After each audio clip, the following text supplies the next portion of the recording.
Well, hi. Today is Thursday, February 27th, 2025. I'm Todd Studer, and this is Morning Coffee. Almost to March. Can you believe it? Coming up on Saturday. It seems like February just flew right by, and we had about the most extreme temperatures anyway, that we could experience. It's been a really nice week so far, and we're expecting more nice weather. In the extended forecast, I did take a look, and chance of snow next week. At least that's what they're saying right now. We'll see if that holds true or not. But yeah, I'm about ready for spring. Very busy show today. We are going to check back in with Jacob Kuhl from the Council Bluffs Area Chamber of Commerce, find out all the latest that's going on with them. And also a special guest is going to be joining us this morning because she's going to be at the Council Bluffs Public Library on Monday, and that is for she's going to be doing a talk on the book that she wrote, Better Not Bitter. Her name is Michelle Cowan, and she spent a long time in Council Bluffs, and in fact still maintains a residence in Council Bluffs. And we are going to learn more about her book, about her story, and also about her library book tour, where she's been going around to all of these different libraries in the state of Iowa and talking to folks about Better Not Bitter. And I've known Michelle for a couple of years, and she's been on a guest on a previous podcast, so it's great to get her on with this format, and that's coming up here in just a little bit. In the meantime, we do want to remind you that Foxco Fabrication can help with metal fabrication, welding, laser etching. You know, it's pretty much anything made with metal. Check out their website, foxcofab.com. Take a look at some of the projects they've already done for people locally and around the country. And be sure to check out their booth at this year's World of Wheels that's coming to the CHI Health Center in Omaha, March 7th through the 9th. Also, a big thank you to Bryce Taylor of GLI Insurance Group. He and I are going to start visiting some area restaurants very, very soon, and we're going to be bringing you back reviews and a little love to some of the small restaurants that we have around the Council Bluffs area, and just make it part of the show. I'm really looking forward to it. It's going to be brought to you by GLI Insurance Group, a locally and family-owned independent insurance group that has been helping people find the best possible plan for them for over a decade. Bryce has an office just up the road from Council Bluffs in Crescent. He's also the founder of the Facebook group Council Bluffs Food Lovers, which is why he was so excited to be a part of this, and I'm excited to be doing it with him as well. So that's going to be coming up very, very soon. And the AIM Institute's mission is to grow a strong and diverse tech community through education, career development, and outreach. One way they do that is through a program called SWIFT, and that stands for Southwest Iowa Free Technical Training. SWIFT provides accelerated training for Iowans interested in a career in technology. With the Charles E. Lakin Foundation providing the funding, participants can register at no cost to them. The next class is going to be coming up this spring, and to learn more about it at aiminstitute.org. One of my favorite things that I'm always encouraged about is the number of authors that we have locally. And here is another one, Michelle Cowan, who is an old friend. We've spoken many times, and she's had a podcast before, and she is out right now on her book tour. It's talking with local libraries, and is coming to Council Bluffs very, very soon on Monday, March 3rd. Michelle, thank you so much for taking a little bit of time to join us on the show. Oh, thanks, Todd. It's always nice to visit with you. Well, let's first off talk about your book, because this is not just some little small thing that you wrote and nobody's read. I mean, you showed up on a bestseller list for a while, so it did pretty well. Yeah, it did. It's called Better Not Bitter, Journey from Heartache to Healing, and I have a copy here. Mm-hmm. I published it almost 2 years ago, March of 2023, and on the 10th day that it was published, it became a #1 bestseller on Amazon. Wow. Thanks to all the people in my life, because, you know, I wasn't a famous person putting a book out in the world. I was just this Iowa farm girl. You spent a lot of time in Council Bluffs. In Yes. fact, you still maintain a residence in Council Bluffs. I do. Although the majority of the time when you're not out touring, you live in Northwest Iowa now. Right. I live on a farm north of Remsen, Iowa. Yeah, I've seen pictures of your place. It looks like a postcard. Yeah, you've done a great job with it there. Yeah, it's nice. But how's the book tour been going, and what's the reception been from some of the different places you've been? I'm just going to local libraries, these little small town libraries in Iowa, and I've only focused on area code 712, which is where I have lived my entire life. Grew up in Harlan, lived my first marriage in Council Bluffs, and still have a residence there. And now I'm remarried and I live in Northwest Iowa. So pretty much have covered this side of the state. Fun fact about Iowa, there's 544 public libraries in our little state.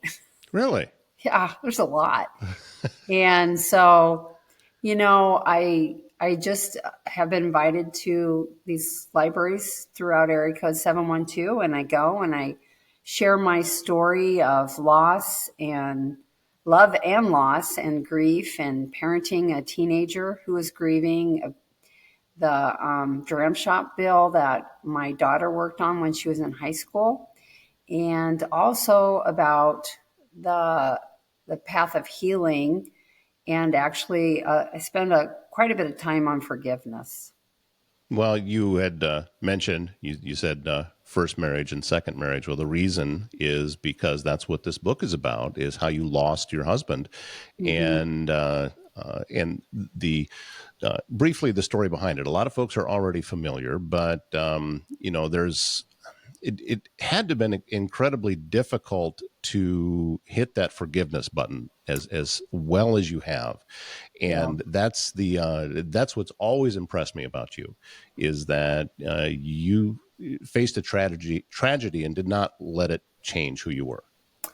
Well, thank you, Todd. For people that don't know, my first husband was killed by a drunk driver across the river in Nebraska. And the drunk driver was overserved at a local bar in North Omaha. And for those that don't know about the laws, in Nebraska and 7 other states, they do not have a dram shop law.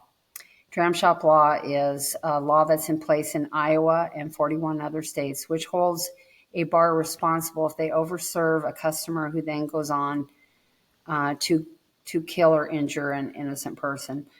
Our daughter was 15 at the time and a student at Abraham Lincoln High School in Council Bluffs, and she tried to put a law in place in Nebraska. And we were actually unsuccessful, but our unlikely hero in our story was Tom Osborne, who's a beloved person from Nebraska, former Huskers football coach and former U.S. congressman.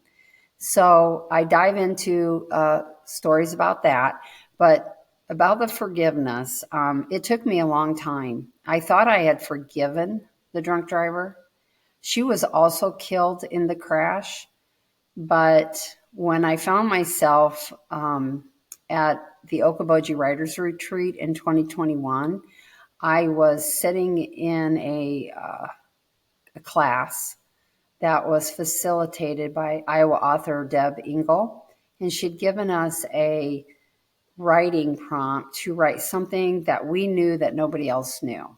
And I wrote about never getting an apology, not from the drunk driver, who obviously had died as well, but never got an apology from her family either, who live in the greater Omaha area. And I wrote about that as, for the prompt. And then when I read it, I realized how angry I still was. I realized as I was kind of choking those words out during that reading that I hadn't forgiven her, even though I thought I had. I guess I'm pretty good about shoving feelings down deep and not letting them come to the surface. But a miracle happened at that writing retreat. I met this lady named Carrie, and she's now a really good friend of mine. And she told me that she could have been the drunk driver. And then she proceeded to read what she wrote, which was about 30 years of sobriety. And to this day, I've never seen a picture of the drunk driver that killed my husband. So I kind of had a face of a drunk driver that I could attach my feelings to, but in a healthier way, because Carrie herself is also a nurse like me. And she had been active with helping alcoholics get on their journey of sobriety. So she was really good to chat with. And we became friends. And I left that writer's retreat and kind of reassessed where I was at on my grief journey. And I came to realize that the reason I was stuck in my path of forgiveness was because in some way I thought if I forgave the drunk driver, I was somehow being disloyal to Joel. I know that sounds weird, but No, grief it does doesn't. weird things to people. And when I finally realized that, and I thought about how Joe would have responded, I can imagine that Joe and the drunk driver crossed over to the other side. They died at the same time because it was a near head-on collision.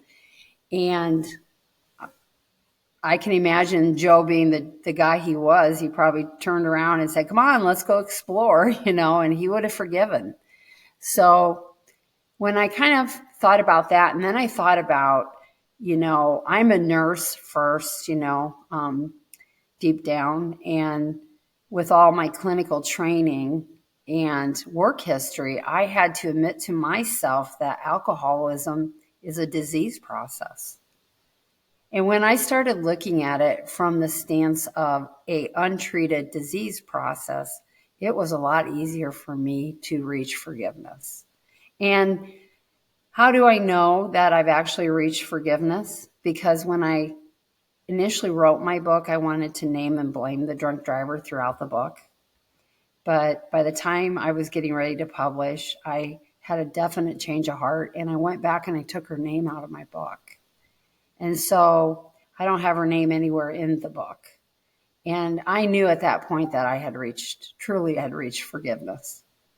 There's, So, and as you were say so eloquently and with such heartfelt in the book, and also as you're speaking with people, that she wasn't the story. no. No, she that was not the true meaning behind your book. No. And so I think that by realizing that, and by your friend that you met at the Okoboji Writers Retreat giving you that gift that she probably didn't even realize she was She doing. didn't. She Yeah, didn't realize it till I right, told her almost a year later the impact she had on my life. right. So all of these different things coming together, Well, and God's and always had his hand on my shoulder. you know, I can't say it any other way.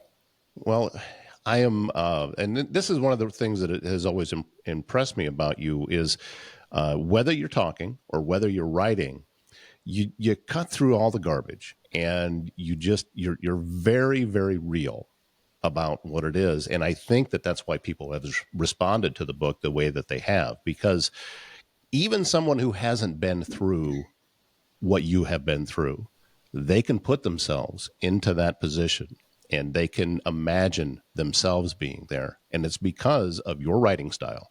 And it's because of when you go out and you talk to people that they feel that. And that's I think, the real key to all of this. I never intended to visit public libraries like this. Initially, when I first published, I was invited to some of the libraries around Shelby County where I grew up. And then all the feedback I started getting from my book, people writing me, sending me messages, coming up to me in church or at social events and telling me how much what I had written had resonated with them. And then even the person that edited my book, before it actually even hit the press, called me and told me that every time she read it, she cried. And when I asked her why she cried, because I was curious, she told me that so much came through to her because she had divorced her husband. He was an alcoholic. And so I didn't realize the power of forgiveness could be conveyed in such a way that it would really reach so many people. And then, I don't know, I just felt like, and I know people that don't believe in God might find this interesting or silly or whatever, but I just feel like God is directing me on this path for many reasons. And I talk about it. in my book talks. I talk about a story that actually happened when I was 25 and a hospice nurse, and how that has carried through my whole life. And it surrounds alcoholism. And so I don't want to get into it too much, because I want people to come and listen to my book talk, because I want to reach people. I want to share my story, and hopefully they walk away feeling something.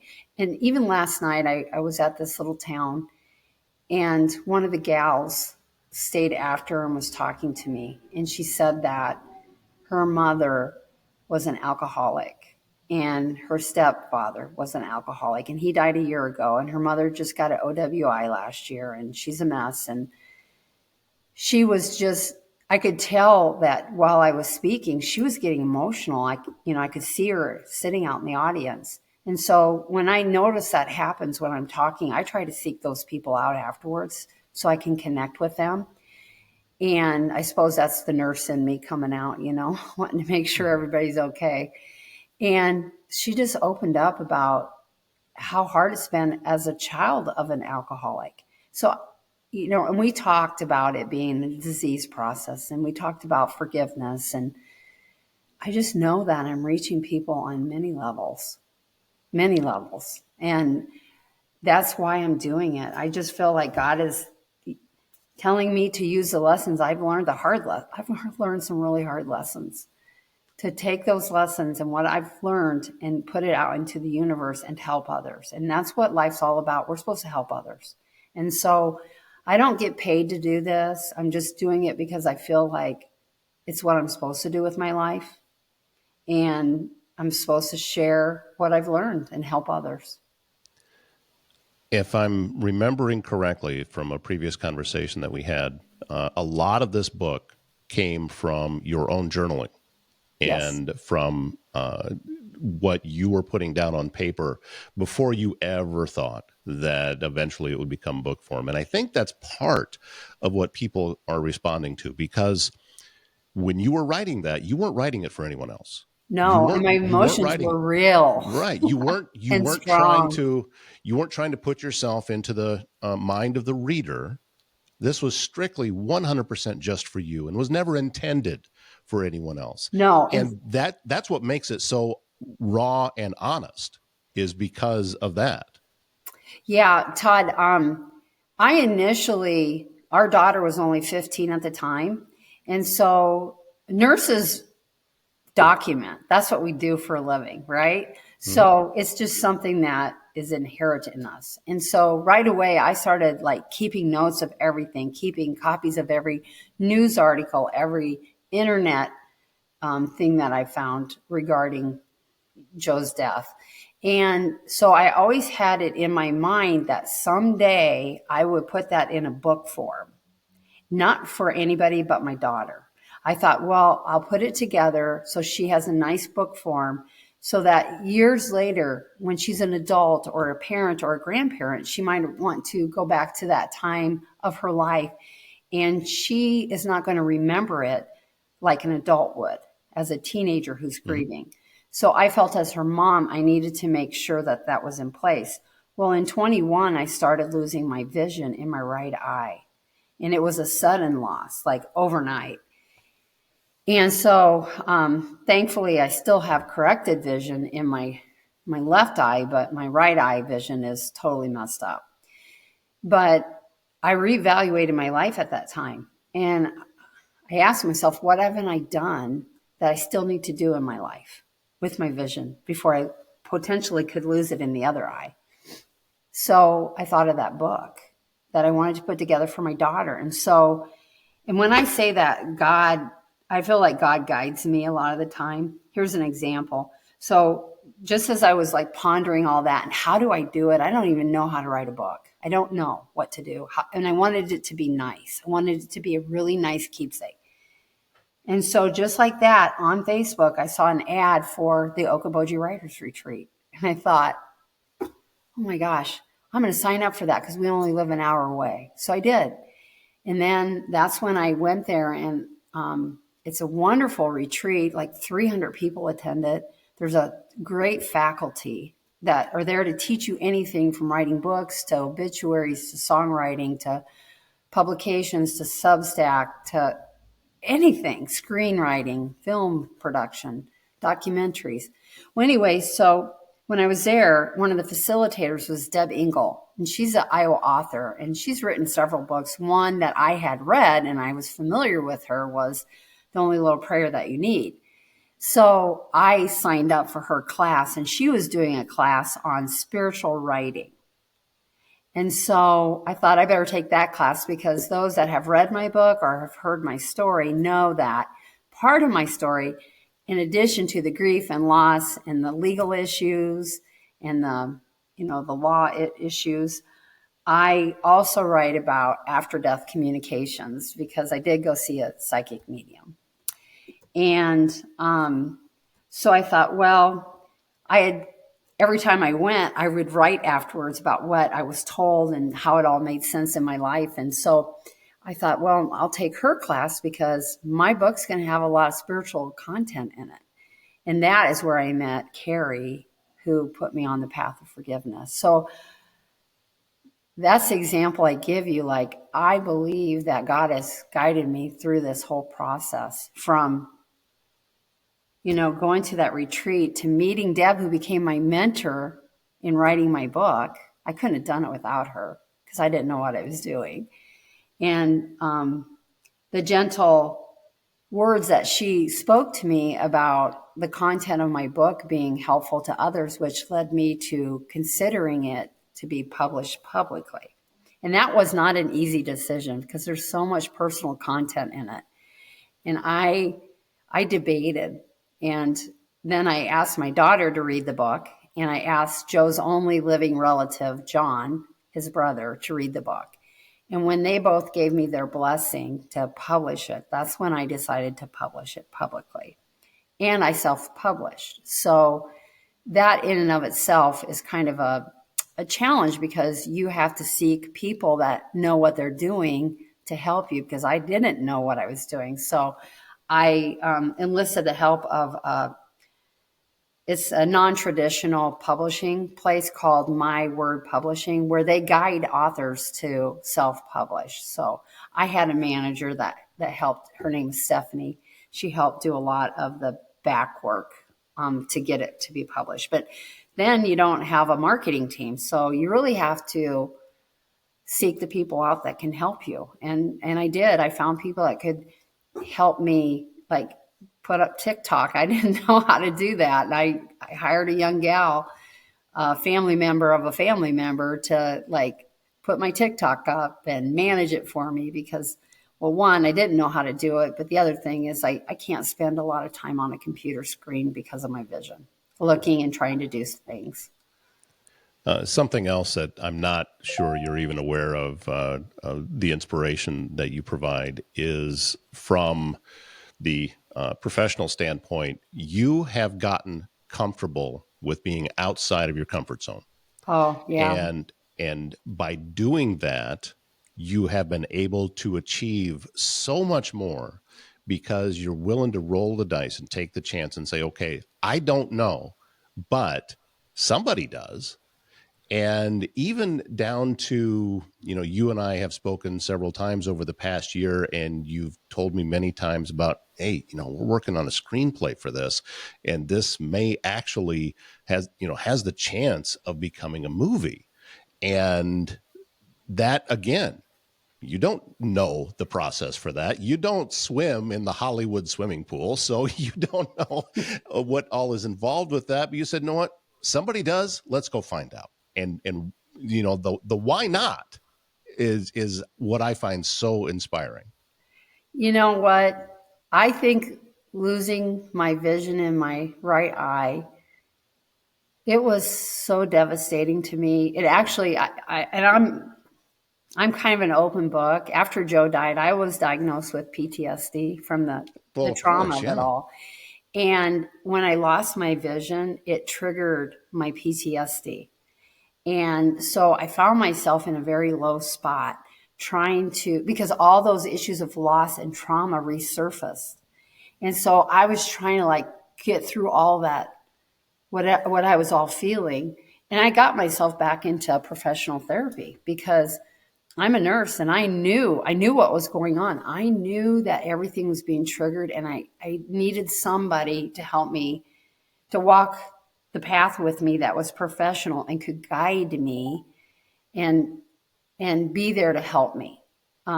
Somebody that knew what they were doing. So I enlisted in that help, which is a very healthy step to take. And if anybody listening to this knows anything about me, the one thing I'm very much a big cheerleader for is to take care of your mental health. It's important. It's not any different than taking care of your body if you have cancer or heart disease. Our mind is a huge part of our life, and we need to protect it and take care of it. So seek out the treatment that you need. And that goes along with alcoholism. Because if you or someone you know is struggling with alcoholism, seek the help that you need. Help your friend or family member get the help they need, because you will restore the relationships around you and make your life better, but you also might just save a life. There is a difference between being strong and feeling strong. And it's not about feeling strong, because if you're feeling strong, you can't be strong, because you're already, strength comes from persevering when you just don't feel like it. And that's what you have shown over and over again. And I am always grateful anytime that we get an opportunity to sit down and speak, and whether virtually or in person. And an opportunity to see Michelle speak is coming to Council Bluffs, and it's coming up very, very soon. March 3rd at the Council Bluffs Public Library. Starts at 6:30. Is there any process, any sign up, anything? Do you know? Is there anything that folks you need just to do? show up, and I'm not even sure what room it's in, so I'm sure they'll have it marked at the entrance. Okay, so that again, 6:30 in the evening. So grab an early dinner and then head over to the Council Bluffs Public Library and see a local author. Because as we said, Michelle, yeah, your full-time main residence is no longer in Council Bluffs, but you maintain one here, and you're down in Council Bluffs about once a week, it seems. So we're very I thankful. still have my doctors there. Right. I was just there last week to get an injection in my eye. Oh, that doesn't sound. Oh wow, I'm now I have an image in my head. But always grateful.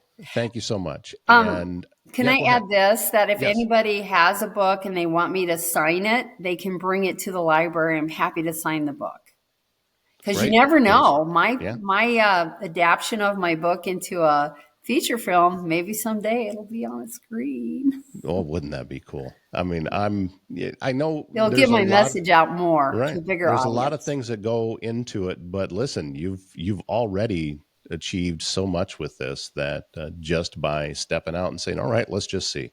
And this is just the next step in that. So thank you so much. And Todd, it's always nice to visit with you. And I'm so thrilled to be a part of your morning coffee. Oh, well, we're happy to have you, and looking forward to the next step, and we can talk about more of your achievements and celebrations.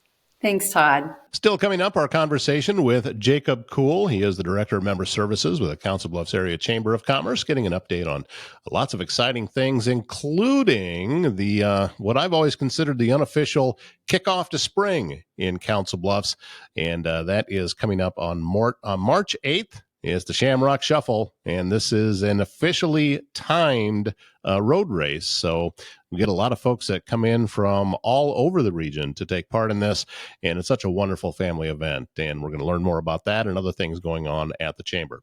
Service Master Restore by Schmader knows it can be hard to get back to normal when you've suffered serious property damage. Could be from a flood, fire, smoke. You may even be left with all sorts of questions about how to get your home or business back to normal.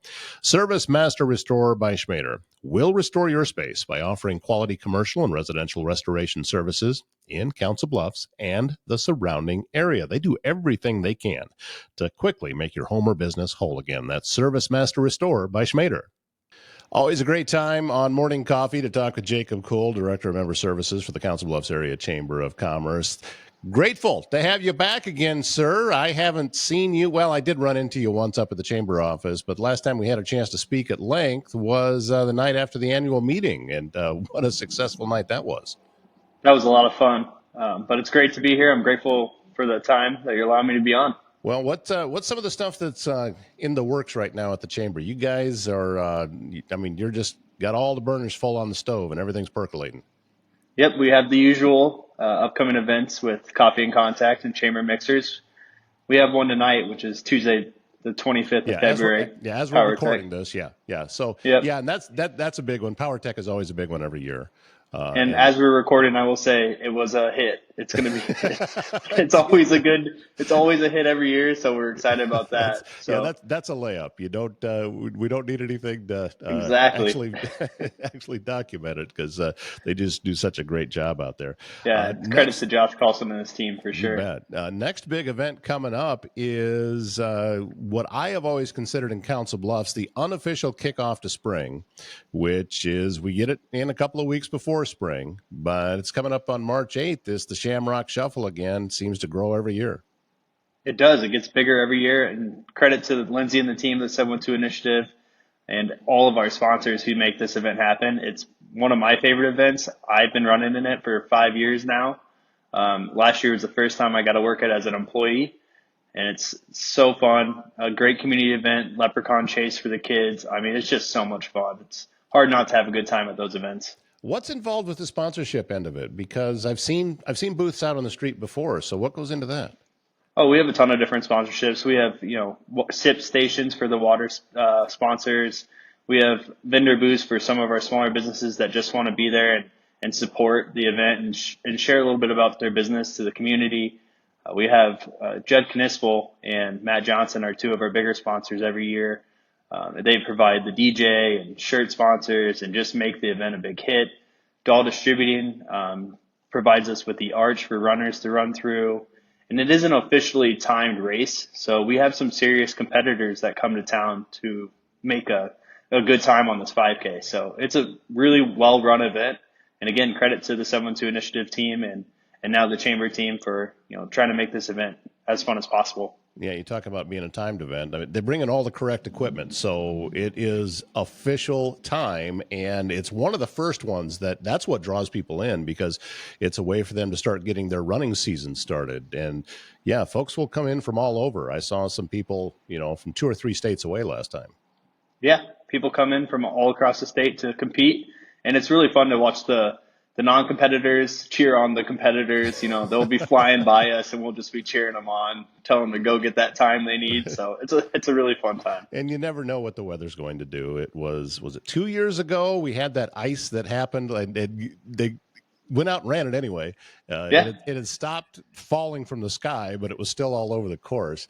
And I was outside walking around, just freezing my tail off. And somewhere around here, I still have it. I think the folks at Atletico had a booth up, and they took pity on me and gave me a stocking cap because I was so cold.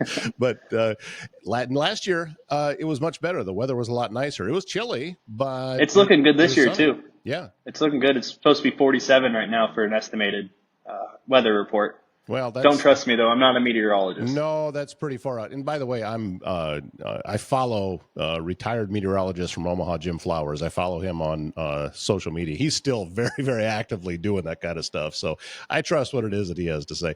But again, that's coming up on March 8th. Do you know off the top of your head what time the run is? What time that starts? It's 9 a.m. usually. 9 a.m. and 10 a.m. I think is when the run begins. Okay, so they'll be out there, folks. And they'll be setting up earlier than that, but. Of course, we'll start setting up at 6 a.m. and people can come get their registration packets and anything they need for the runners. And then just a few days after that, it will be Coffee and Contacts. That'll be the next one. You're doing it at the Chamber office.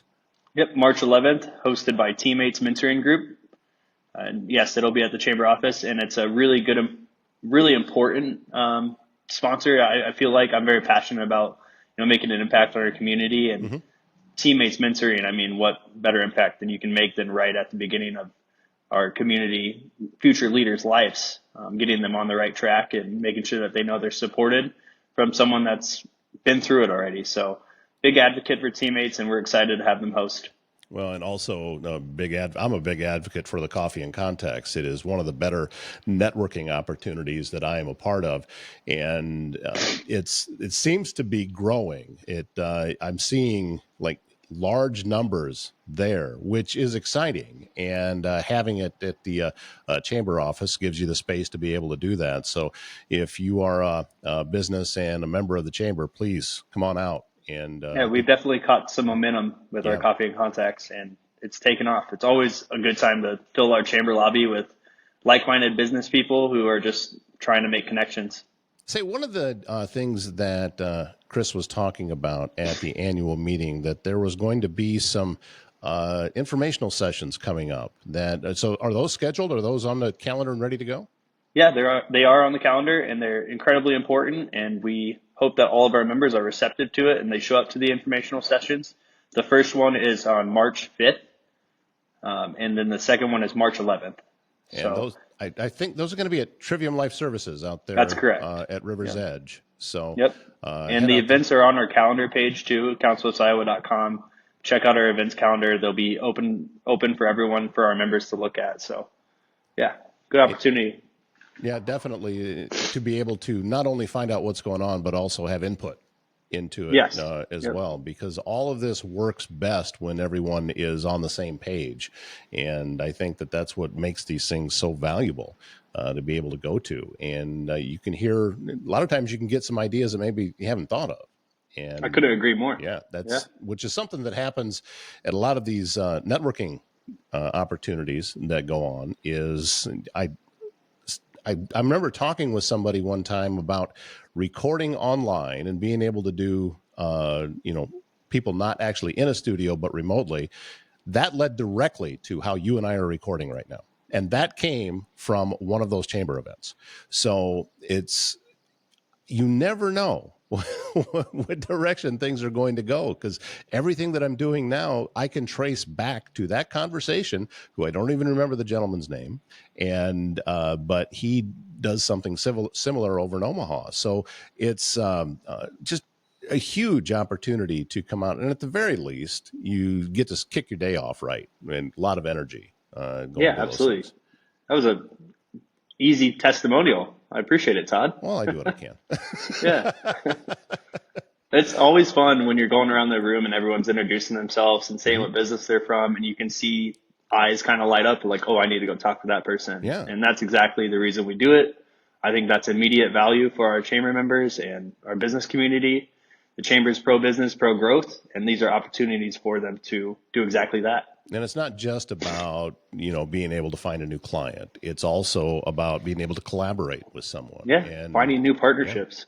Yeah, and I have done that many times through that. So, and I told you many times, Jacob, that I'm a huge believer in the chamber and everything that you guys do. And, I don't know that, there's a couple of organizations, the chamber being one, the other one being Advanced Southwest Iowa, which is based right out of there as well, that I don't know that I exist professionally without all of you being able to lean on you and get that support. There's times that I've had questions that I didn't know where to find the answer to locally, and call somebody up at the chamber and they were able to tell me. So it's and these are the types of things that we learned at the annual meeting.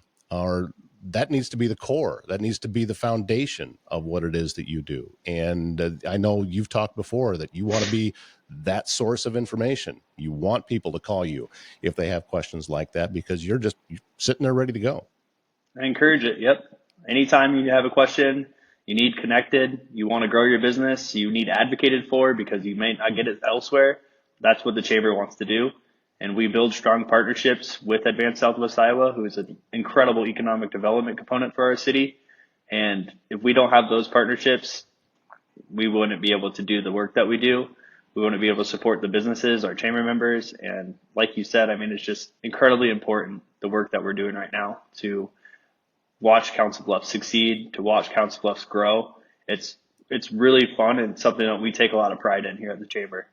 The next big event is coming up on the 8th of March. It is the Shamrock Shuffle. Still time to get registered, I'm assuming, by going to the website? Registration is open. Yes, sir. Come to the website and register.